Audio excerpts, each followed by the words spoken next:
Man of Dawn, ladies and gentlemen, for Indonesia versus Philippines. Wow, honestly, the early game is going to be so important here because at any moment, right, any one of these teams, they can actually get an advantage, and if they do, both Indonesia and Philippines are notorious for taking that kind of lead and actually using it as efficiently as possible and punishing every single mistake. And if they do that, they can set the tone for the mid to late game all the way since as early as the 2nd or 3rd minute. You can see in the start here, both teams wanting to go for just a normal start, not really going for anything too aggressive early on. They both just want to clear their camps, get to a point where they can finally actually deal out some damage to burst and obviously use those power spikes well. Here, Arashi, with the pathing of both of the junglers, it does feel like they want to play towards the side laners a little bit early as well. We've also seen many times that Del Rosario on the utility junglers really likes to go and clear that gold lane to help the Beatrix out. Well, the early game, it's going to be so much pressure, so many things for the roamers to do, right? Because in the early game, it's always about how the roamers can facilitate. Will they move towards the gold lane? Will they move towards the mid lane? You know, once you get one of your laners ahead, that will allow you to use that lane as the basis to make plays happen. Well, here it is once again, 2 minutes in, and it's going to be Team Philippines who has a bit more pressure around a turtle with the Black Dragon form being popped in. It's still going to be Del Rosario who secures the retribution on the turtle. Divine Judgment going to be popped in towards Patapop, but it's not going to work. That is a very tanky hero, and you can see that despite all the burst damage being used by the Indonesian team, you do see that the Lapu-Lapu, man, is just so tanky. And we've seen this from Malaysia yesterday, actually. Formace able to 1v4. Maybe we'll see a similar play out for the Philippines in the bottom side. 2 minutes in, it's already a neutral objective secure for Team Philippines. And now they're going to look, again, just to play it calmly, play it efficiently. And that's exactly what they need to do. They do not need to go for anything too aggressive here when they have the lead. For the Indonesians, they need to make sure that they abuse that Cult Altar as much as possible. They do have the Black Dragon form as well, so those objective takes are going to be very much in their favor, only if they're able to actually get an advantage and actually capitalize on the fact that they have a bit more crowd control and they have a lot more utility that they can actually abuse to force the Philippines into a tough spot. But of course, if they do go too aggressively, there is a Lapu-Lapu, there is a Valentina, so a lot of counter-engage potential from the side of the Philippines. Well, here it is, another engage coming in, and that's going to be Dreams taken really low. First blood over to Philippines as they're looking for more. That's the IMU doing work, stealing away to the Divine Judgment and picking up another for Imam in the mid lane. That is what you have to be aware of, man. If you don't want to deal with the engage, you can engage on the engager, and that is exactly what the Philippines have done. They take out Dreams, and they hunt for stragglers afterwards. They have the tempo in the game right now, and if you look at the side lanes, that is where the action will start building up. Because with pressure in all the lanes from the Philippines, they're going to try and cut into the jungle and cut off members of Indonesia from their own backup. I just really like how Soriano is taking this lane, is approaching this lane, this matchup, right? Up against the Melissa, he knows exactly that he is going to lose out if he goes for these trades, if he goes for these 1v1 duels. So what he does is he swaps over to the Bennett just to clear out the waves, rotates over to help this team, and simultaneously gets even more gold because they're trying their best to actually funnel as much towards Soriano. And if Soriano gets a bit more items, he can very easily start poking down members from the side of the Indonesians because there's only one real tanky frontline member in Psychots, and if he is too low for a fight, it's going to be very difficult for the Indonesians to try and contest any kind of objective. Well, ladies and gentlemen, here, Villa Luna in the gold lane. They're looking for some plays here up in the gold lane. The gold lane for sure has been the target for a lot of players, but here we go, Bruce Passion. Soriano picking up a kill, and now Dreams is going to be very low. Gets out just barely here, but you can already see the cut coming in from Del Rosario over the top side. There's going to be flickers over under the tier 2. Dreams not using flicker just yet. Very wise to save that flicker. as he did have a bit of backup. Oof. As we called it out, man, the side lanes. There you go. Indonesia just a bit too late, a bit too behind when it comes to that pressure, and the Philippines absolutely capitalize and punish anybody who doesn't want to back away from their first turret, and they have taken the first structure, the first objective, and with that, they will have a lot more areas on the map to make plays around, and they do have a lot of very good catch.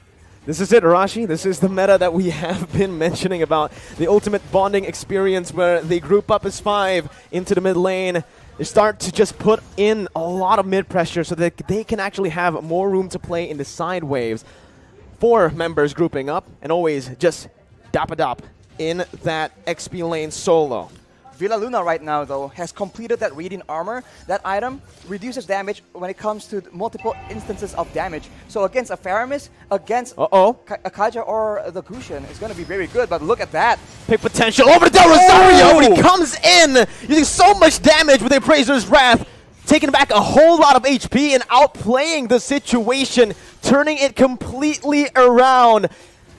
It's looking bad for Indonesia, as that's going to be the 3rd turtle over to Philippines with no trades on the board, no turrets, no kills so far. They put a trigger on that play with the objective to try and force the Philippines' hand, but instead the Philippines has all the answers. A tanky front line, 2 tanky front lines in fact, and a lot of utility to ensure that their member stays alive, and afterwards they can just chase and take out members of Indonesia one by one, and even then, they go for the pressure, and it seems like the Indonesians, they have to try and make a huge play happen, or a massive pickoff, but it's going to be very difficult because the positioning from the Philippines is way too good. The setup, the positioning, and the trigger instantly onto Psychots, picking him up, baiting Indonesia over to that bottom side to pick up a free turret and 2 free kills in the process. It does feel like so far in this game, the Philippines are a step, maybe even 2 steps ahead of Team Indonesia, as Dream's going to get knocked up. Imam looking for that follow-up, just to zone Indonesia away from the tier 2 as they look to start sieging down on every single turret. The damage difference right now from both teams is just so difficult to deal with. We mentioned how there's only 1 real frontline on the side of Indonesia, and look at what happens to him in a big fight. He gets taken out. The cult altar is so non-existent. The Philippines are able to just burst through it and go on with their day. Soriano right now with the Malefic Roar completed. That is a lot of penetration on top of the already insane amount of damage and burst that the Beaches can bring to the table. This is what Philippines loves to do when they're ahead, right? They use the distraction that is Dapadap, who's practically currently unkillable on that Lapu-Lapu. They use him as a distraction in the side lane, solo, picking up a turret. Meanwhile, they set up on the other side. Usually, they like to play on the opposite side and use the conceal to catch the enemies off guard. But there, you can see, again, a curveball thrown over to Indonesia, or maybe Indonesia have done their research onto how Philippines likes to play with the lead. They take another step ahead, and they think 2 steps ahead of Indonesia. Right now, again, it's going to be Divine Judgment coming in, but it's all onto the frontliners with a lot of the resources burnt out. It's going to be Cyclops who jumps in and finishes off Soriano in the back lines, splitting Philippines in 2. Imam now flickering out, getting to safety, but all that was for the Lord. It's a 2-for-1 in the end. 2 kills over to Indonesia for a Lord take. Arashi, who's it worth for? Oof, I think considering the fact that the Philippines are so ahead and they are focusing now more than ever on taking all those structures away from Indonesia, I think the Lord will be very, very beneficial. Unfortunately, they lose their gold leaner as well, which is not ideal. But if you take a look at the items right here, he is on 7,300 gold. As we mentioned, BOD and straight to a Malefic Roar, ensuring that anyone getting caught in his ultimates will get absolutely decimated. What's another thing that I want to mention is the fact that the kill, 2 kills that Indonesia picked up earlier, was onto 2 members with no bounty. There was no shutdown there. So even though they were able, Indonesia were able to find some kills, it was just normal gold. It wasn't the added gold that we usually see. And they get the Lord for that. So if it was a shutdown, I would actually say that Indonesia definitely came out on top in terms of value. But here, Taz might actually be caught, forced to use that ultimate defensively to get out. And everyone is from the Philippines is available because the death timers are very, very short, and they're going for a siege here where Indonesia don't have a lot of tools to try and counter the poke damage slowly but surely, the Philippines is chipping away at the structures and at the EHP bars of the Indonesian players. It's a good defense by Indonesia. They're able to minimize their losses here, only losing that tier 2 in the mid lane for now. But Brands is going to be zoned away from that mid lane. Philippines looking for that, but look at Skocak with the Petrify. He's able to find 2 on the flanks. Skocak's absolutely massive as his engage has started a war that Indonesia can finally win here in this game. 3-for-0 trade as Indonesia look to climb, to crawl themselves back in this game. Blink and you'll miss it. An engage that gave way for Indonesia to take 3 kills for a trade of none. And along with that, Taz is able to secure the purple buff from the side of the Philippines as well. So now they have a momentum. They have recovered a bit of that gold difference. Only 2K right now. But the Philippines, they are still in the lead. And they are no stranger to these late game situations. Dreams opening up the map just a bit. Going to be chunked down by Del Rosario. But he is going to be able to back off without having anything taken away. Honestly, looking at it right now, Rashi, Indonesia, their main win condition, we thought it would be Brands on that Melissa. We thought it was going to be the Gushin on the hands of Taz, but it's actually Skocak, the man that has been doubted so many times by everyone. By the public. I mean, this man has had a very lackluster season in his last performance. That was a performance in the last season, actually, rather. But here, knowing that Indonesia are relying very, very heavily on a very reliable engage. His Yuzong has been critical, but after 2 engages, will Philippines fall for the same trick twice? Divine Judgment over the Dreams. That's going to be the frontliner taken out. That's going to be that. Oh my god, so much damage onto the Lapu. Unfortunately, won't be enough though. And now Indonesia, they're actually backing away, and it will be waiting for the Lord take. And Philippines, they are so good at the Lord dance. Going back and forth, waiting for their opponents to make a mistake, and with such a long-range basic attack on their B-Tricks, they can do better. That's what they were waiting for. The Black Dragon form now baited out. Skocak with a Petrify onto Soriano, who's forced to flicker out, but Skocak jumps in. 1v4, soaking in all the damage and sustaining back up. Top it up, gonna be taken down by Brands, and that's another kill over to Indonesia, who were able to play with the death timers of Dreams really well, with him now respawning. They've taken back the lead if they actually can secure the Lord, which they should be able to. Free Lord over to Indonesia. They're not stopping just yet though. Concealed play from Indonesia. They back off. Back off for now, as the orange buff will be contested as well. So the Philippines are now on the back foot. And if you look at the composition, in a way, right, in the big team fights, there's a lot more DPS and utility available in the hands of the Indonesians. After that play, they go for the purple buff as well. And the Philippines have a huge problem on their hands. The Black Dragon form lasts for way too long. The Guiding Wind was used to try and buy some make some distance, buy some more time, but it was not enough. The Philippines must come up with a different solution, a different answer. A momentum shift in the 13th minute of the game. And now it's Philippines who have their backs against the wall with the Enhanced Lord marching in that top lane.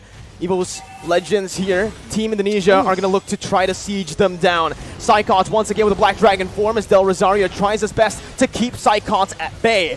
The damage comes through once again for the siege to take place, but that's going to be Dapadap who jumps in with the Bravest Fighter. But it's going to be a good disengage from Indonesia, backing off knowing that they have found some value. They've taken every single tier 2 except for the bottom lane. And look at how Skocak is playing around with his Petrify, man. He goes in for the Black Dragon form, but he doesn't always use that Petrify. And when you think about it, the Petrify is what makes these engages so dangerous. It guarantees the Furious Dive knockup, and that is what allows Indonesia to just be a lot more elusive. And as we talked about it earlier, this is what is so dangerous. They can feint around, act like they're about to engage a fight, and then back away. The Philippines need to identify the right moment and then adjust accordingly. Do they want to go and fight after the Black Dragon form is down, or do they want to just stall? Villaluna with that circling eagle over the Brands, but it's going to be baited in with the Cold Ulcer placed as well. Soriano targeted by the flanks, and that's going to be Taz who picks up the Beatrix. Soriano taken down, Brands in the midst of it all, still life stealing with his fire! Brands is massive! He is an absolute beast as he wins the battle for Indonesia! It's a 4-0 trade! Indonesia with a comeback here, with the tides turned completely. Only Villaluna left to defend with the mini wave crashing in. Villaluna going to be brought back by the Shadow Stampede. Villaluna outside of the base, and Indonesia with the Divine Judgment onto Villaluna will go for the base to pick up the first game of the series. Oh my god, what an upset! It looked like the Philippines were